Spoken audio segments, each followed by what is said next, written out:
What do I do? What do I do? What do I do? What do I do? What do I do? What do I do? What do I do? What do I do? What do What do I do? Of Two Minds. Hey everyone, welcome to Of Two Minds. Two quick things. Number one, I'm from the United States of America, so the things I say here, if you're from a different culture, they may not apply the same to you. Number two, I am not a licensed professional. Why is friendship so complicated? Why do I have all these weird feelings? It's so hard to make and keep friends. Should I just give up?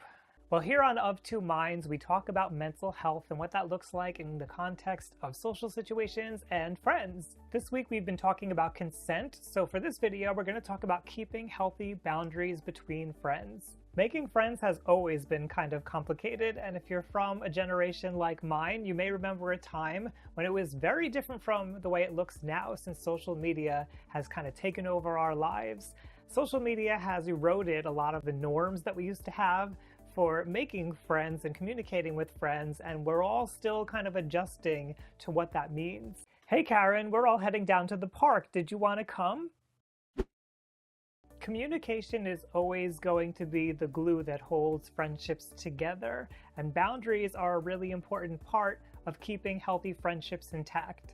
So let's start with setting and maintaining and respecting boundaries between friends. A boundary is simply a way to tell somebody what we will not accept in our lives. It's a way of asserting ourselves and telling somebody how we feel. In order for a boundary to be effective, we also have to have a consequence if somebody steps over that boundary. I told you not to text me while I'm at work. If you don't stop, I'm going to block you. Now, before we even communicate a boundary, we have to know how it is that we feel about things. We have to have a relationship with our emotional experience. What does it feel like in our body when we don't like things?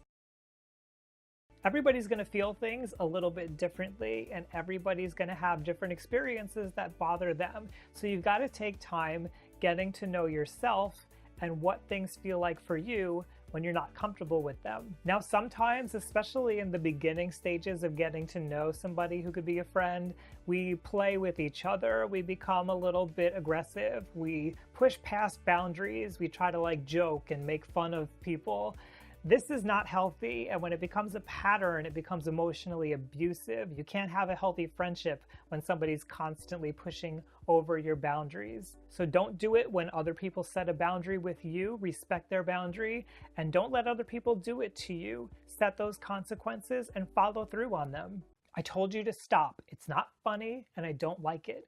If you keep doing it, then I'm going to stop hanging out with you. If people keep pushing on you, if they keep being aggressive, if they keep teasing you, don't be afraid to end a friendship. It's okay to let go of that friend. There are millions upon millions of people in this world, and we're more connected than ever. You will find somebody else who knows how to treat you in a healthy way, who will enjoy your company. Now, let's say you're not really sure of how somebody else feels about something that you do. Maybe you can kind of see they look like they might be uncomfortable, they maybe have a nervous laugh or something, but you're not really quite understanding if what you're doing is really okay, if you're maybe pushing the boundaries a little bit too far. If that's the case, ask them. Take an interest in your friends and how they're feeling. That's what makes a friendship different from an acquaintance. Hey, are you comfortable with me showing up so much? Is that weird? This is especially important if maybe we feel like we're moving a little bit closer and becoming more intimate with a friend, and we might have an interest in moving beyond a friendship into a relationship. That's the distinction between a friendship and an acquaintance and a lover and a partner, is that intimacy level gets closer and closer and closer together. So if that's something that you're feeling like you might be interested in, or maybe you're just confused, communicate with your friend, see what they're interested in, see how you're feeling about it, and work it out together. Remember that you both have a say in what your friendship looks like. So if something makes you uncomfortable, set the boundary. If you want to move closer, express that too. Inevitably though, it's gonna happen. You're gonna do something wrong. You're going to cross somebody's boundary, you're going to catch them on the wrong day, say the wrong thing, and you're going to hurt them. If that's the case, what you should do is recognize that you hurt them, communicate that you understand that you hurt them, and say that you're sorry. I'm sorry. I know that I hurt you. I went too far. It was just disrespectful.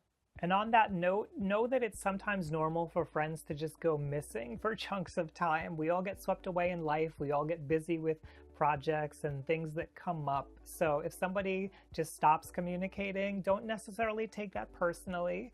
Again, communicate, ask if you're not really sure of what's going on. But it doesn't mean that there's anything wrong with the friendship. Most people can just pick right back up where you left off once you start talking to each other again. This can get really confusing in the modern age where we're always communicating through screens and we can't see what's going on the other side of the screen. You don't know if somebody's in the middle of an emergency or if they're in a time deadline and they're trying to do something. Maybe they've got 10 people around them trying to get their attention. So if somebody says they're busy, respect that, allow that. Maybe they can't even say they're busy because there's just too much craziness going on. Try again later. And if it's really bothering you that somebody's not getting back to you, communicate that, of course, but just let it go. It's okay if the friendship just breaks for a little while. It doesn't have to mean anything. It doesn't have to mean it's permanent or anything. Just allow it to happen. Friendship can be really confusing. It can be hard sometimes to know exactly where you stand and what level you're at with this person and what's good and what's not okay. And boundaries are a way for us to communicate and start to figure out exactly where we match up with this person. Boundaries are the way that we keep our friendships healthy. If you're somebody who has trouble with boundaries, I know that even I have trouble with boundaries sometimes, I have made some free worksheets for you over on my Patreon page. Head on over there and check them out if you're interested. On Patreon, you can help support people doing the things that they love. It takes a lot of time to do things like this video. I'm grateful for the patrons who are already helping to support me in humanizing mental health. I myself am also a patron of others because I know how much goes into this.